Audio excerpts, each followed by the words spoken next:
Welcome back to the zoo. We have Mario Solis-Marich. That's right. Not the sportscaster, Not the Mario Solis. Solis. The other one. You get beef from him. You guys have a little feud. I get some pushback. It's Mario Solis-Marich.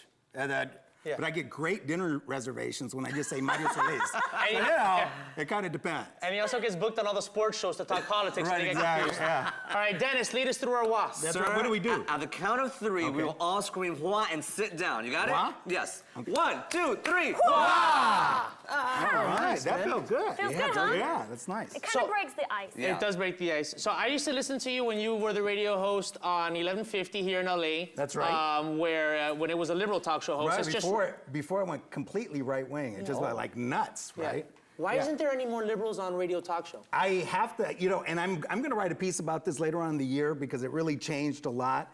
But the big radio conglomerates decided back in 2008 that they really did, right before the election, that liberal radio was not making a lot of money.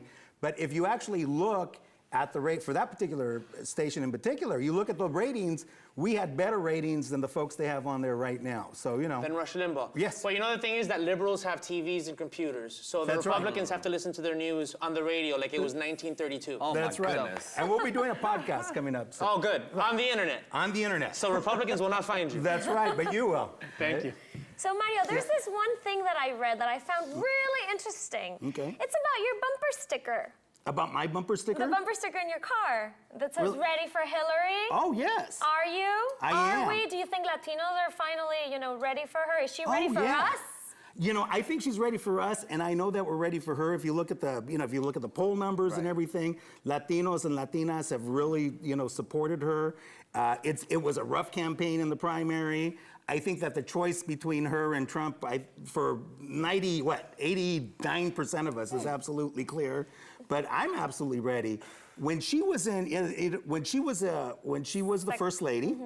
I was a very young man. I did a lot of work with the administration on HIV and AIDS issues for the Latino community, and they were extremely helpful. It was a big breakthrough, and I'm really looking forward to having that kind of a friend in the White House. Because it was mentioned, like in 2014, that you didn't know if she was going to be ready, as she was Secretary of State, but I mean, it's 2 years later now. I think that and so much has happened, and every election is about choices, right?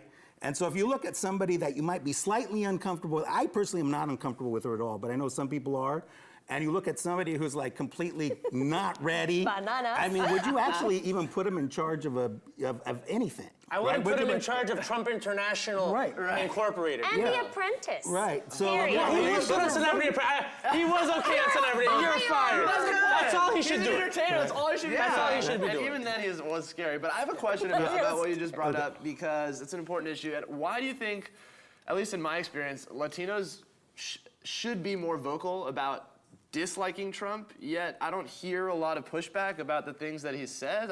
Is there a reason for that, do you think, culturally? I don't think it's cultural. I think it's generational. Right. And I think that now that millennials are taking more charge, hopefully that's going to change in the Latino community. I see it. I was always like the crazy, part of that crazy group of people that was really outspoken, right? But if you look at what happened with Mr. Khan and his wife, how eloquently they spoke about the border wall. They spoke about discrimination. They did an incredibly, just a beautiful job. And I haven't heard anybody from our community speak that directly or that passionately. Right. And he spoke for all of us. Okay. So I think, but I do agree with you. I don't know. I don't think it's cultural. I think it's generational, and I think we're breaking through. Mario, as a representative of the LGBT community, yes, I want to know the scoop. Is Hillary an undercover lesbian? No, Seriously. See, I've been reading this on the National Enquirer for years. Well, you know what? Obviously. Ay, Dios mío. I see. Yo quiero saber. Is it a beard? Is it, what's the deal with Hillary and Bill? Well, I have to tell you, they were the first national, candidacy, right? If you're going to take them as a group, as husband and wife, that actually addressed the gay and lesbian community. They were the first. Early on, when Jesse Jackson won. or won a couple of states. He ran for president, won a couple of states. He actually, addressed gay and lesbian people. But they were the first kind of nominees for any major party that actually courted the gay and lesbian community. I gotta challenge you though on this. Okay. But Hillary Clinton wasn't for gay marriage until just a couple of years ago. Was that something that sat? Well, what's interesting is most of our parents weren't either, right? Okay. I mean, I do, Barack Obama wasn't, Bernie Sanders was for civil unions, but it happened legally. He didn't really have to support it, but when it came down to marriage, he didn't support it. Right? So it's generational. I think that, now once again, there were some of us that were loud and some of us that were really, pushing the issue. Loud and proud. Loud and proud. But it took a while for a lot of people to come along. Well, I mean, and that goes to the theory of people saying Hillary kind of listens to the polls and she does the safe thing. But maybe that's what we need right now. We need a president that's going to do the safe thing and not kind of go off the reservation. You know what's interesting? I think that at that time, in those days, back in what was it? 2002. What something right? 2002. There wasn't even consensus about gay marriage in the gay and lesbian community. Really? Yeah, there was a debate about whether it was a goal to be pursued, whether it was desirable, right, to mainstream in that way. I mean, this was not, we look at it now, right, and of course it's obvious, right? Yeah. It's an obvious choice. It's it's an important right. It wasn't so clear. For many people back in the day. Because also, I mean, a lot of gay people wouldn't get out of the closet as easily as now. So that also I believe, has made a change. It's made a huge change. It's made it a lot easier for people. There were a lot of early battles. It is. I mean, we have to be careful when we're evaluating history that we evaluate history from like the perspective of history, right, and not from hindsight is 20/20. Right. And it's like, for instance, while the founding fathers wrote about freedom, women couldn't vote and they owned slaves. Right. Right. So I mean, we evolve. So so we evolve, we grow, and our communities grow. Well, and people evolve in the way they see things. Right. Some people evolve for the better. In the sense of Hillary Clinton, and some people evolve for the worse. In the sense of Donald Duck. No, I thought I was of Trump. That's what I'm talking about. Listen, we're going to be back. We're going to go to commercial. We're going to be back. We're going to be talking more politics with you because we just can't get enough of that right here on the zoo. And later on, we have Saul Rodriguez, too. Knowledge. No, just go to the first one. Yeah, just one.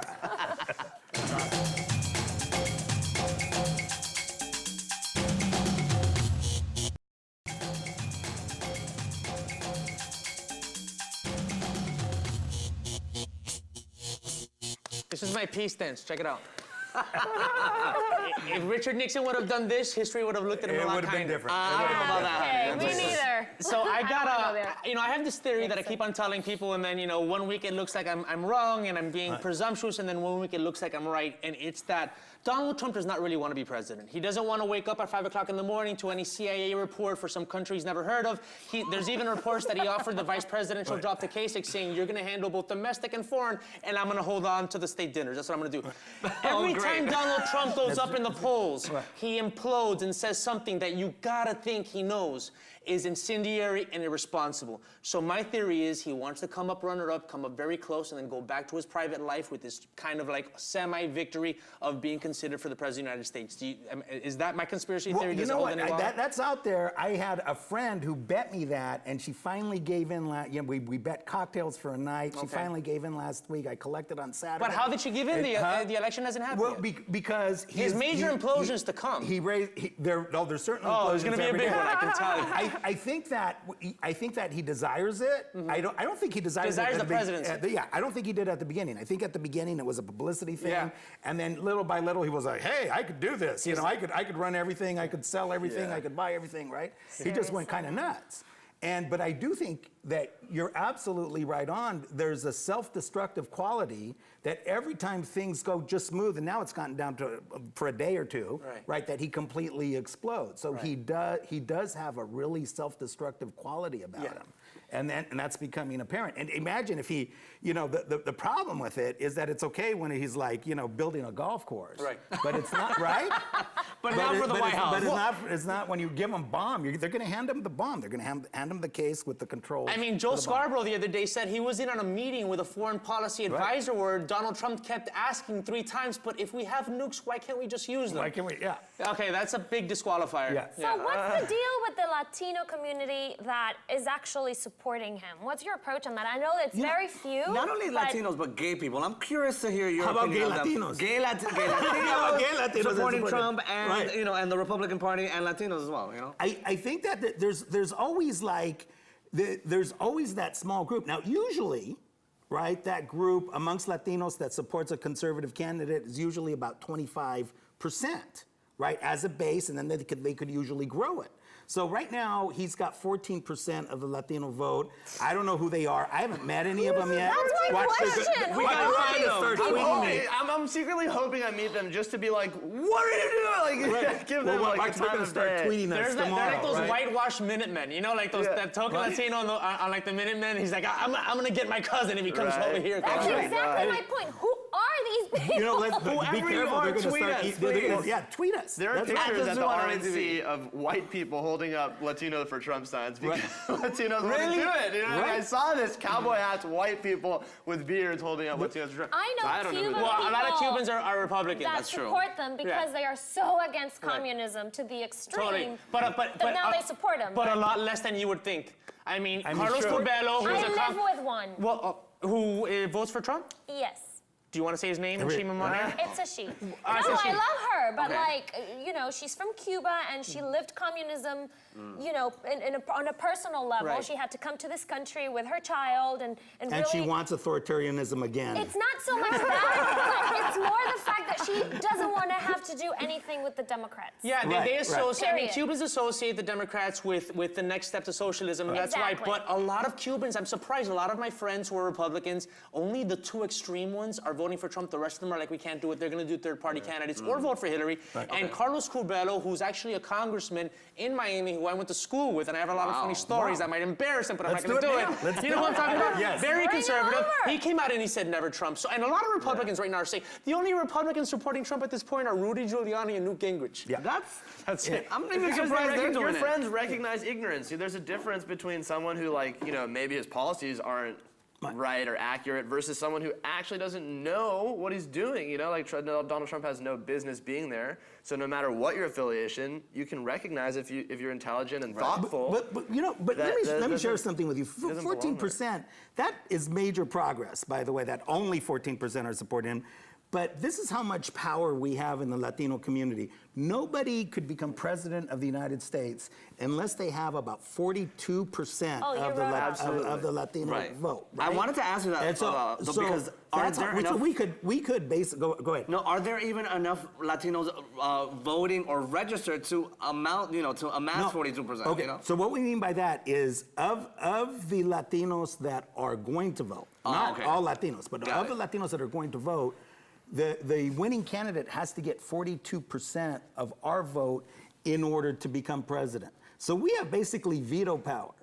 And as long as we continue to vote, as long as we continue to register, as long as we continue to show up, that's one game that we control. Yeah. And so that's why, there's a part, we don't want to get too complacent because we don't want people not to show up like it's going to take care of itself. We got to show up, but if we show up, then Trump loses. Well, talk about showing up, though. I wonder if all these millennials who are at these protests, who are very vocal, are they going to show up to the polls? Because it's a lot of roar, but not actually showing up to the polls. Are your friends In dedicated? the past, my friends voted for Obama when that was a huge thing. That seemed like a landmark election, and this really pales in comparison to the gravity of the situation. If Trump gets elected. So I think we're smart enough to realize, hey, we need to get out there. And I do worry about the Bernie or bust supporters because not a lot, but a couple of my friends on Facebook still write things that are so divisive and crazy, and I'm like, why don't we just focus on getting Hillary elected? Like Bernie loves Hillary, like we're all good with Hillary, like maybe it's a stunt, maybe not. But people are actively supporting Hillary, who they care about. So let's come together as a community. We need to deal with the present. And exactly, period. we need to focus on literally right now what's going on and what can we affect. You know, But what then can we 4 put into years from motion? now or 8 years from now, we can start talking about opening up the political process to more than 2 parties. And I want to go. I want to ask you about your. We have 1 minute left. I want to find out about the campaign stuff that you're doing to register to vote. But I got to ask you one thing. Go ahead, though. go ahead. You're a Democrat, and I want Hillary to become president over Donald Trump, whether I decide to vote for a third party or not. That's a whole other show. But I want her to become president. She needs to become president, not Donald Trump. Are you worried about having a one-party system? Without the Republicans? Well, 'Cause listen, the when Republicans don't exist anymore. they've screwed it up. Republicans screwed it up so bad that basically, when it comes to the presidency, we do have a one-party system. It's like it's very, very difficult for them to win, and it does bother me. And so I do think we need more than 2 parties. I think we need 4 viable parties.